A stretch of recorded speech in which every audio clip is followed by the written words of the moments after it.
It's time to pack up camp. Make sure that you leave nothing for bears, as we show you here.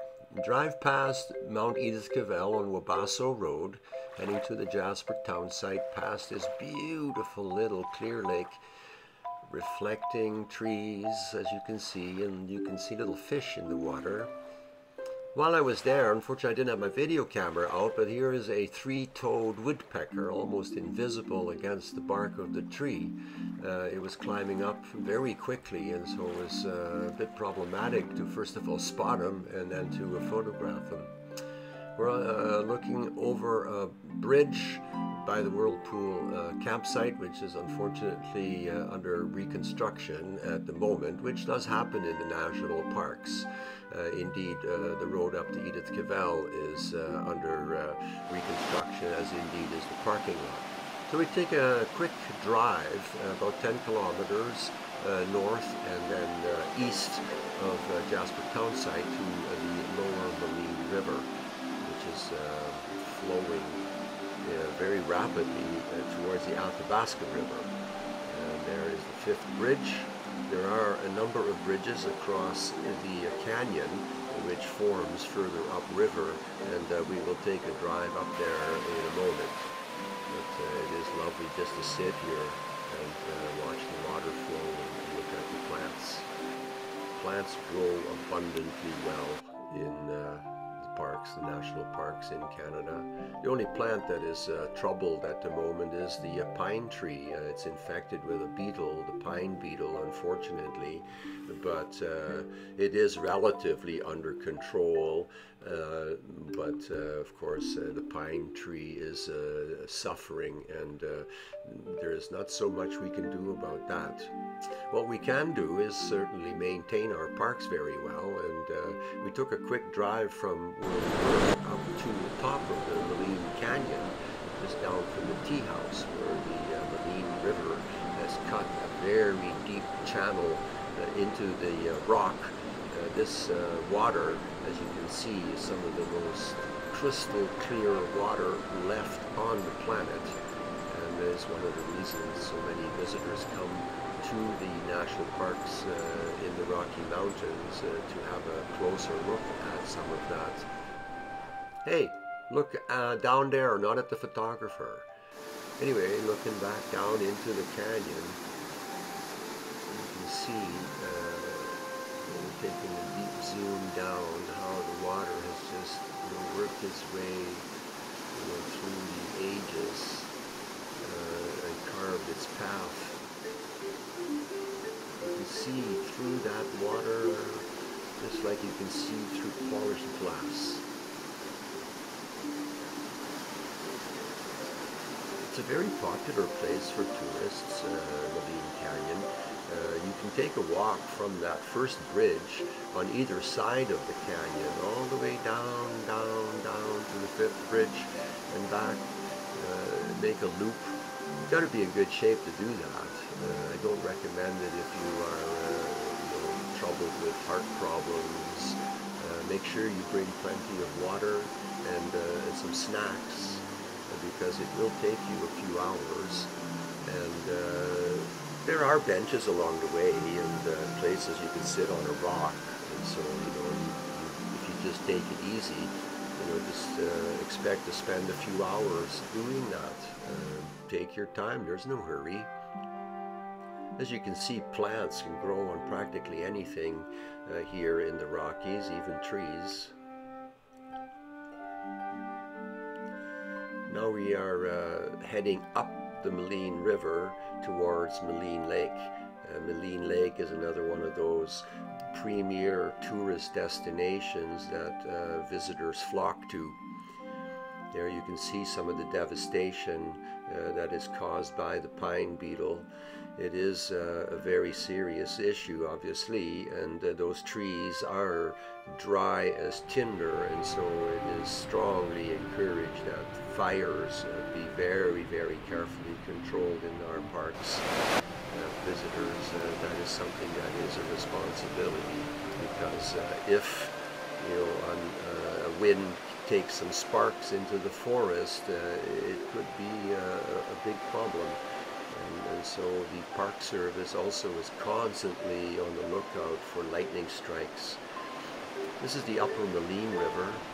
We're not far from the lake now, which feeds this river, and of course it's this river that formed Maligne Canyon. Fireweed is ubiquitous in the national parks. That plant is a very hardy and very, very lovely plant. The flower is really, really pretty, and it can range from pinks to reds. Tourists love to stop in various places to photograph. So here we are at Maligne Lake. There are several places to park at the visitor center, the huge parking lot, but on the further side, the opposite side of the lake, there's parking as well. You can bring your own canoe, or you can rent canoes from the boathouse, which is across the lake from where I'm standing taking this photo. There you can see the boathouse. You can rent, various floating craft, and those boats, the blue ones, they're rented. Well, the boat isn't rented, but you can rent a seat, and that boat will then take you to Spirit Island, which is a very, very special location on the lake. All along the shore, you will find burbling brooks such as this, and as you can see, the water is so pure. You can drink this water actually quite safely, although it is recommended to filter because you never know, there could be a dead animal upstream somewhere, But these are some of the ranges, the mountain ranges around the lake. So I decided to take about a 0.01 kilometer trail to Moose Lake, which is also a lovely little lake, and it so happened when I was there, a moose was feeding. These creatures, they live off little plants that grow on the bottom of small lakes and marshes. That's their favorite habitat. This little female was quite content to be there with a whole group of wildlife paparazzi standing on the shore, including myself. You note the mosquitoes hovering around that creature. She's constantly having to flick her ears and try to get away from them. They're very, very annoying. Albeit the mosquitoes didn't bother us on shore so much, likely because they were all over there visiting the moose. And that was a good thing, because mosquito pricks are really annoying.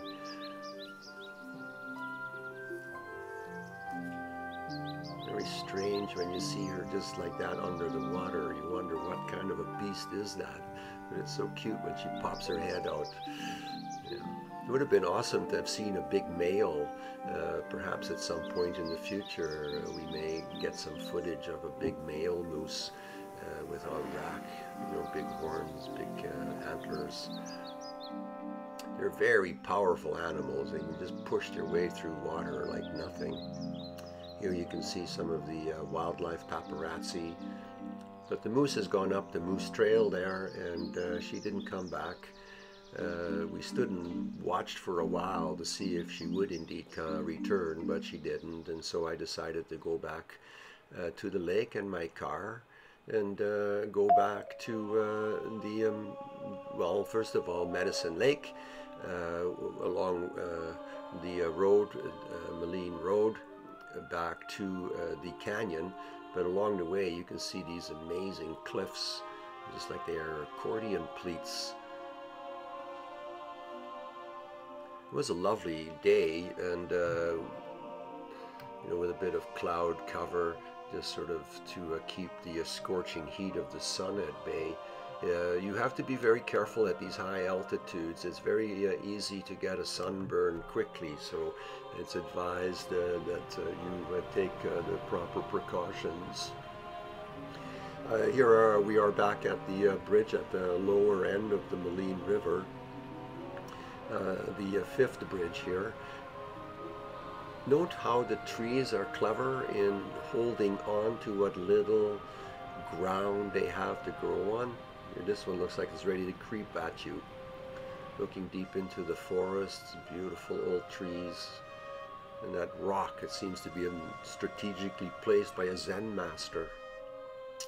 Well, it's getting late, and so it is time to head back to Wabasso campsite and have one more night there before heading back to Jasper in order to catch a train. And lots of people do take the train from Vancouver to Jasper, and then from perhaps further on from Jasper east, or they come to Jasper and then go back by train to wherever it is they came from, likely Vancouver if they came from the west. Jasper is a very significant railway location. This is where the Canadian National Railway stages its trains for their journeys east and west through the Rocky Mountains. There's a tremendous amount of commercial traffic, and you can see here trains lined up ready to go. Generally the freight services have the predominant presence on the tracks. The passenger trains are quite often held up in order to accommodate freight trains. But that is the nature of a huge economic power like Canada is, in fact. You know, there's product coming and going through the mountains constantly, non-stop, 24/7. Canadian National is one of the largest railways on the planet, and it is an amazing operation. It's a true wonder to me how they can keep all that rolling stock moving with such precision. Sometimes trains, you know, are passing each other on the tracks, and you know, the passage between one turning into a new rail while the other one is turning onto the rail that the other train just finished on, you know, and it's all so precisely coordinated. We rarely have accidents with our trains in Canada. Those powerful diesel electric engines humming. Everything in the Canadian National Railway is kept in top service condition, and so, like I say, we rarely hear of issues like hot boxes, trains coming off the track. And it does happen, obviously. You know, nothing is absolutely 100% perfect on any railway, but they do their very, very best to make sure that people are safe and that their rolling stock is kept intact and well serviced. These trains, via rail passenger trains, and there's also the Rocky Mountaineer, which is a train service also operated by Canadian National that is specifically designed to accommodate most of what is available from trackside views, if you will, through the mountains. This is essentially a regular passenger train in Western Canada here, and it seems to go on and on and on without end. It is truly remarkable what this represents in terms of technology and you know, maintenance requirements, and you know, trying to keep passengers happy and willing to come back. Obviously, train travel isn't cheap.